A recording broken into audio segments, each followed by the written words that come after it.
আসসালামু আলাইকুম friends, welcome back to my channel Nazima's kitchen. তো আজকে একটি দারুণ টিপস নিয়ে চলে এসেছি। গ্যাসের চুলো পরিষ্কার করবেন কিভাবে, একদম নতুনের মতো চকচকে ঝকঝকে হয়ে উঠবে শুধুমাত্র একটা টিপস ব্যবহার করলেই। তো এই জিনিসগুলো প্রত্যেকের ঘরেই থাকে। তো এখান থেকে আমি দেখুন গ্যাস চুলোর যে বার্নারগুলো আছে সেগুলোকে প্রথমে তুলে নেব। আর এটা গরম আছে তার জন্য আমি চামচি ব্যবহার করলাম। ঠান্ডা অবস্থা থাকলে আপনারা হাতে করে তুলে নিতে পারবেন। তো দেখুন একটা পাত্রের মধ্যে নিয়ে নিয়েছি। শুধুমাত্র একটা শ্যাম্পু দিয়ে আপনার গ্যাস চুলো অথবা বার্নার হয়ে যাবে নতুনের মতো চকচকে ঝকঝক হয়ে উঠবে। তো এখানে দেখুন আমি একটা শ্যাম্পু দিয়ে দিলাম আর সাথে দিয়ে দিচ্ছি একটা ইনো। তো ইনোটাকে কেটে নেব। তো ইনোটা আমি দিয়ে দেবো পুরোটাই। তো গ্যাস চুলো পোড়া দাগ উঠানো খুবই মুশকিল হয়, তবে এইভাবে একবার হলেও ট্রাই করবেন। আশা করছি যতই কালো পোড়া দাগ হোক না কেন নিমেষের মধ্যে উঠে যাবে, একদম সময় ছাড়াই। আর এখানে আমি দিয়ে দিলাম পাতিলেবুর রস। তো পাতিলেবুর রসটাকে খুব ভালোভাবে নিচড়ে নিলাম। এবার দেখুন একটু মিশিয়ে নিচ্ছি, এতে করে কি হয় যে ইনোটা আর পাতিলেবুর রস দুটোই খুব সুন্দরভাবে মিশে যাবে আর এই পুরোপুরিভাবে বার্নারের গায়ে লেগে যাবে।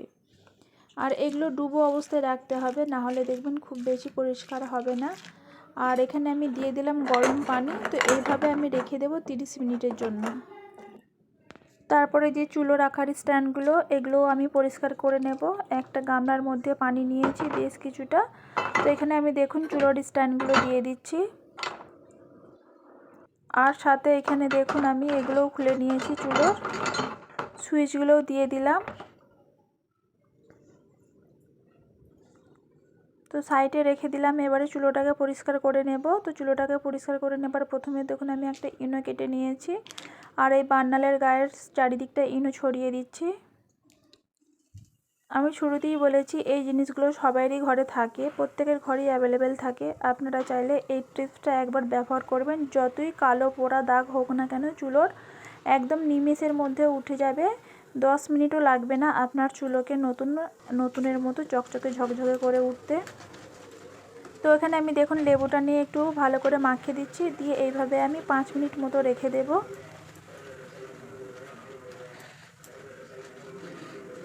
তো এখানে দেখুন দেবার সাথে সাথেই কিন্তু উঠতে শুরু করে দিয়েছে।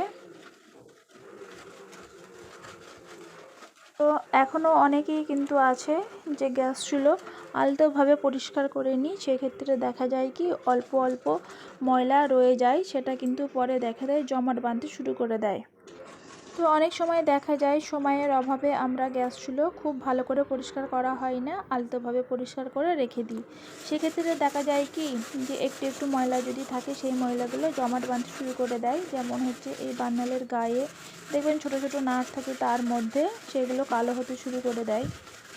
তো ওগুলো পরিষ্কার করতে বেশ কিছুটা সময় লেগে যায়। আপনারা চাইলে এই টিপসটা ব্যবহার করবেন, দেখবেন খুবই সহজভাবে পোড়া দাগ উঠে যাবে। তো এটা সপ্তাহে একবার করলেও গ্যাস চুলো দেখবেন একদম নতুনের মতো চকচকে হয়ে থাকবে আর পরিষ্কারও হয়ে থাকবে। আর যে জিনিস পরিষ্কার থাকে সেই জিনিস কিন্তু দেখতেও ভালো লাগে আর নিজেকেও কিন্তু খুবই ভালো লাগে। তো দেখুন আমি খুব ভালো করে গ্যাস চুলোটা পরিষ্কার করে নিলাম একদম অল্প সময়ের মধ্যে। দেখুন একদিকটা পরিষ্কার হয়ে গেল, দেখিয়ে দিচ্ছি কতটা ডিফারেন্স দেখুন। তো ওই দিকটা দেখুন আর এই দিকটা। তো সেমভাবে আমি এধারটা পরিষ্কার করে নেব। আর ভিতরটাতে দেখবে না হাত ঢুকে না, আঙুল ঢুকবে না, সেই ক্ষেত্রে আপনারা চামচি অথবা এই চাকুর সাহায্যে যে কোনো কাপড়ের মধ্যে এভাবে ঢুকিয়ে ময়লাটা পরিষ্কার করে নেবেন। তো এবারে আমি একটু শ্যাম্পু লাগিয়ে দিচ্ছি। শ্যাম্পু দিলে ওপরে যে কাঁচটা আছে ওটা সুন্দর পরিষ্কার হয়ে যাবে। তো এবারে একটা স্কচ ব্রাইট নিয়ে ভালো করে পরিষ্কার করে নিচ্ছি। তো এতক্ষণ দেখেছেন এখনও অবধি একটা লাইক করেননি, প্লিজ লাইক করে দেন একটা। আর আগে থেকে যে বন্ধুরা আমায় সাবস্ক্রাইব করে রেখে দিয়েছেন তাদেরকে জানাই অসংখ্য ধন্যবাদ। আর নতুন বন্ধু হয়ে আসলে প্লিজ চ্যানেলটিকে সাবস্ক্রাইব করে ভিডিওটি ভালো লাগলে একটি লাইক করে দেবেন। তো দেখুন এইভাবে আমি পুরো গ্যাসটাকে পরিষ্কার করে নিচ্ছি।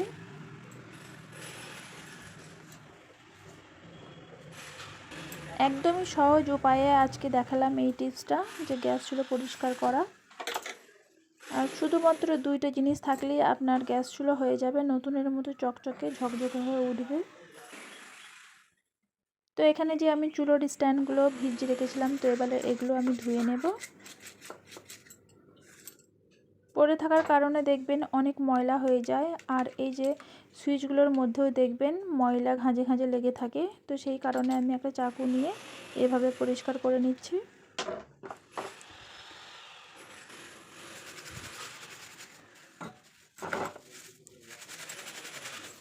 তো এখানে স্ট্যান্ডগুলোও দেখুন সেমভাবে পরিষ্কার করে নিচ্ছি।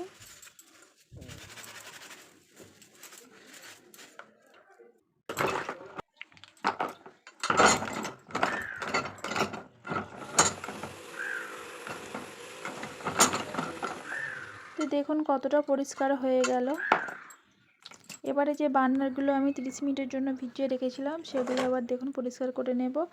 তো এখানে দেখেই বুঝতে পারছেন কতটা পরিষ্কার হয়ে এসেছে। তো হালকা হাতে করে এভাবে ঘষলেই বার্নারগুলো খুব সুন্দরভাবে পরিষ্কার হয়ে যাবে।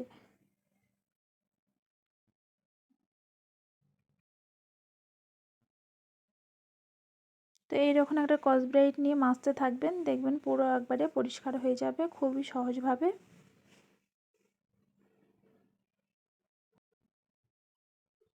তো এখানে দেখুন বার্নারগুলো অনেকটা পরিষ্কার হয়ে এসেছে। তারপরে আমি সব কটা করে নেব, করে নেবার পরে ধুয়ে নেব।